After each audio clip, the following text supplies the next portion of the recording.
बोतल मजा न देगी, गुटखा मजा न देगा। जीवन बिगड़ गया तो, जीवन बिगड़ गया तो जीना मजा न देगा। बोतल बोतल मजा न देगी, पौआ मजा न देगा। बोतल मजा न देगी, पौआ मजा न देगा।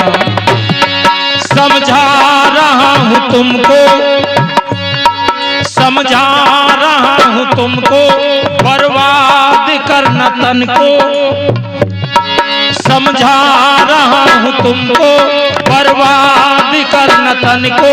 पेट्रोल से बुझाता है जलती हुई अगन को, पेट्रोल से बुझाता है जलती हुई अगन को। क्यों? सेहत चली गई तो। हमारे जीवन के अंदर नौजवानों क्या है? सेहत यानी स्वास्थ्य। स्वास्थ्य अच्छा है तो बोलो सब कुछ अच्छा है। इसलिए क्या? सेहत चली गई तो दर्पण मजा न देगा। बोतल मजा न देगी, पौआ मजा न देगा। बोतल मजा न देगी, पौआ मजा न देगा। जीवन बिगड़ गया तो, जीवन बिगड़ गया तो जीना मजा न देगा। बोतल मजा न देगी, पौआ मजा न देगा। बोतल मजा न देगी, गुटखा मजा न देगा। पहले एक बीड़ी से काम चल जाता था, परंतु अब तो गुटखे की पूरी बोरी अंदर है। मैंने एक नौजवान लड़के को पूछा, बोनी आ रही, बोनी करवाई है किसी ने? ये प्रदीप आर्य जी और अवनीश आर्य जी 100 रुपए का पुरस्कार दिया है। धन्यवाद है भैया। मैं कल घर जाऊंगा तो घरवाली कम से कम घर में तो घुस जान देगी मुझे। बड़ा ख्याल किया है। आपके परिवार के लोग सब सुखी रहें और मेरा काम भी चल जाएगा भाई राजीव जी। अच्छा, कोई आदमी कहीं जाए, नौकरी करके लावे, घरवाली कुछ कहे, पैसा नहीं तो घरवाली घर में घुस जान देगी। मेरा जब विवाह हुआ ना राजीव जी,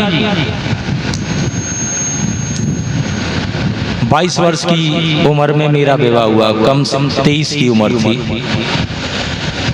मैं कुछ पढ़ा लिखा था, वो अनपढ़ है। हो गई शादी पहले की बात। तो मेरे गुरुजी पंडित किशोरी लाल थे, तो मेरे गुरुजी कहने लगे तेरा विवाह हुआ है उदयवीर, तेरी पत्नी तुझे नमस्ते करती है कि नहीं करती? मैंने कहा बिल्कुल नहीं करती। तो गुरुजी कहने लगे कल तू घर जा रहा है, पहले से ही नमस्ते कर लेना घरवाली को, नमस्ते। मैंने कहा गुरुजी क्या पाठ पढ़ा रहे हैं? मैं नमस्ते करूंगा, मैं बड़ा हूं, वो छोटी है। अच्छा, भाव रहता है कि नहीं रहता? बोलो। पुरुष अपने को बड़ा मानता है और पत्नी को बोलो। ये पहली बात है। अब ना है, पहले पत्नी बाद में रोटी खा लेती थी, अब तो पहले ही जलेबी का कलयू कर लेती है। जय श्री राम। मैं घर गया और गुरुजी से कहने लगा गुरुजी बिल्कुल नमस्ते नहीं करूंगा। क्यों? कि क्यों नहीं करेगा? मैंने कही पत्नी का गुलाम नहीं हूं मैं। बन की ये क्या बात है? तू आर्य समाज का प्रचारक है, इसमें क्या कमी की बात है? वो नहीं करती तो तू कर ले। मैंने कही मैं क्यों करूं? मेरे घर में मेरी माताजी होंगी, मेरे बड़े भाई होंगे, भाभी होंगी और मेरा छोटा भाई होगा। उनके सामने मैं कहूंगा देवी जी नमस्ते, तो वो क्या कहेंगे कितना गुलाम है, देख ले पहले से ही राम राम नमस्ते करता है। मैं नहीं करूंगा, प्रचारक बनूं या ना बनूं। तो कहने लगा लौट के मेरे पास मत आना। मैंने कही बड़ी कमाल की बात है, गुरुजी भी ऐसे खड़े। मैं भाई साहब अलीगढ़ से बैठ लिया घर के लिए। मेरे दिमाग में एक ही बात घूम रही थी, नमस्ते करूं या ना, नमस्ते करूं या ना करूं। कंडक्टर टिकट लेने आया, भाई साहब टिकट, मैंने कहा नमस्ते करूं या ना करूं। भाई साहब क्या बात है, टिकट क्यों नहीं? मैंने टिकट भी करा ली। लेकिन प्यारे मित्रों, भगवान सबका होता है। मैं घर पे पहुंचा, भगवान ने ऐसी कृपा करी, भाई राजीव जी पत्नी अकेली थी घर में, सब बाहर थे। मैंने कहा भगवान आज मौका दे दिया है।